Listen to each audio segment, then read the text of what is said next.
Hey, today we'll be talking about post-feminism. What is post-feminism? Post-feminism comes from the root word feminist. Feminist is the social, economic, and political belief in the equality of all sexes. Post-feminism is a term that is used by feminists to negatively describe the public embrace of all sexes, preferably women and gay in the gay community. When they talk about the embracements, they talk about how genders like women in the gay community differentiate from other males and women when being compared in the same work and doing the same tasks. Most of these tasks are positions of power, like in courts and presidency, and things like that. When did post-feminism begin? Post-feminism was during the 1980s when the Ronald Reagan presidency was mostly active, and the Cold War era was coming to an end. The first major movements of the feminists were in the mid-1980s, but the first significant action was in the concept in 1991 when Susan Faludi published Blacklist: The Undeclared War Against Women.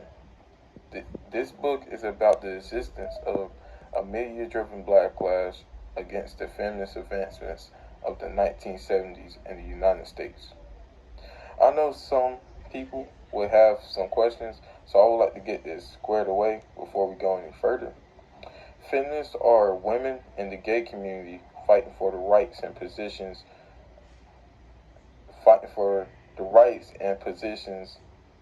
in power, while the anti-feminists are usually males and women fighting against them to try to keep their positions in power. Back to it, this book established an opinion from a feminist point of view about how they felt about the resistance to feminist advancements. Why did post-feminism become a thing? Post-feminism became a thing in response to the ongoing debates and rising power of the feminist supporters. It became mostly a response to articles from the feminist supporters that could gain them support so they could carry out their beliefs. Their beliefs being if they can go to court, well, not go to court, but them being able to attend court in positions of power and them being able to run for president, things like that.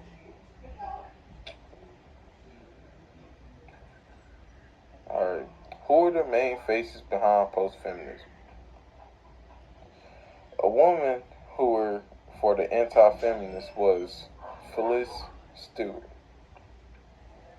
She was a conservative activist, commentator, and author led a successful campaign against the ratification of the Equal Rights Amendment in the 1970s.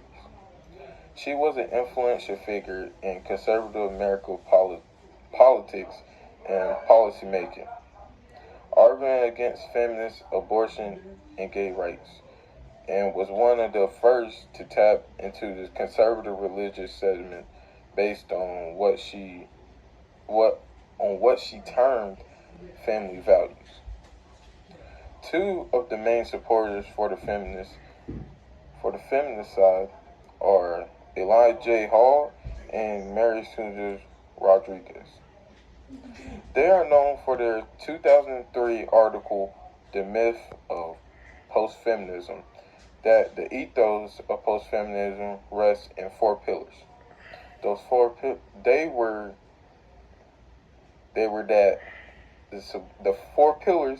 that the support of the feminists among women decreased, support among the feminists decreased, and anti-feminist sentiment and increasing among pockets of young women. Many young women feel that feminism has obtained its primary end, like the right to vote, reproductive and choice of women, that's having kids, and increased in representation of women in position of power.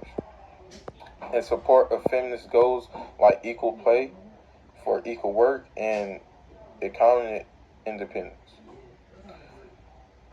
What were my takeaways from post-feminism? I got from this that feminists are people who are fighting for the likes and rights of women engaged to be equal to men as many ways as possible. Post-feminists are the people who doesn't like that women or gays should hold position of power and do the things that they usually do. This being, they don't think that gay people should be a president, or they don't think that gay people should be a Supreme Court justice. Post-feminists are people, even though it is mostly men, other women fighting against it usually have a great value in what they say, being that usually women who goes against the feminists, they usually listen to their beliefs morally than the men who are going against it.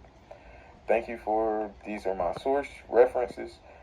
Thank you for spending your time with me today and viewing my video. Hope you have a blessed day.